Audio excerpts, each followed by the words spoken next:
Hello guys, সাথীর বাসর ঘর থেকে সবাইকে ওয়েলকাম জানাচ্ছি। আমি সাথী। আমি জানি তোমাদের একটু মন খারাপ হচ্ছে না, অবাক হচ্ছ যে আমার এরকম বিয়ের গেটআপে কেন আসি। আমার তো বিয়ে হয়ে গেছে। রিয়েলি সরি, তোমাদের মন খারাপ করার কিন্তু কোনো কারণ নাই, আসলে হঠাৎ করে বিয়েটা হয়ে গেছে। আমার রাজপুত্র ঘোড়ায় টগর বগর করে আমাকে বিয়ে করে ফেলছে। আসলে কি করব বলো, এত তাড়াতাড়ি বিয়েটা হয়েছে, এত ছোট পরিসরে হয়েছে, তোমাদের কাউকে দাওয়াত দিতে পারি নাই।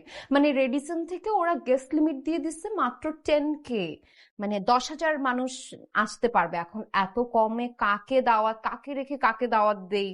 আমার তো পরিবারের গোষ্ঠী অনেক বড়, আর আমার হাজবেন্ডের সাইডের খানদানি মানুষজন ওরা সবাই চলে আসছে। তো তোমাদেরকে দাওয়াত দিতে পারি নাই, কিন্তু মন খারাপ করার কিন্তু একদম কারণ নাই গাইস। তোমাদের সবাইকে আমি দাওয়াত দিব আমার বউ ভাতে। মালদ্বীপসে করব। দ্বীপের মাঝখানে পুরো দ্বীপটা, মালদ্বীপটা আমরা ভাড়া নিয়ে নিচ্ছি।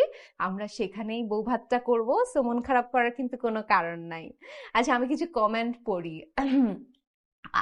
একজন আপু লিখেছে, আপু গয়না অর্নামেন্টস থেকে কিনছেন? দুবাই থেকে আপু। এগুলো সব দুবাই থেকে নিয়েছি। শেখরা যেখান থেকে মার্কেটিং করে সেখান থেকে নিয়েছি। আমার গলায় আছে 100 ভরি, কানে 50, 50, 100। আর মাথা পট্টিতে 25 ভরি আছে।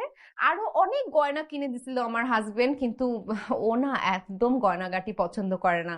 খুব সাদাসিধে মানুষ, এর জন্য বেশি পরি নাই, সব আলমারিতে তুলে রাখছি। আরেকটা ভাইয়া লিখেছে, এগুলা দেখে মনে হচ্ছে নিউ মার্কেট থেকে নেয়া, জংলি লাগতেছে পুরা। আমি জঙ্গলি?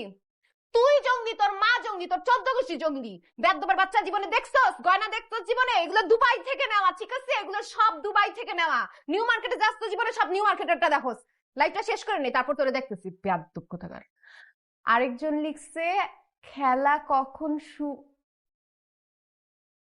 খেলা তোর লাইফটা শেষ করে নে, তোকে সব টিরে দেখতেছি বেয়াদব।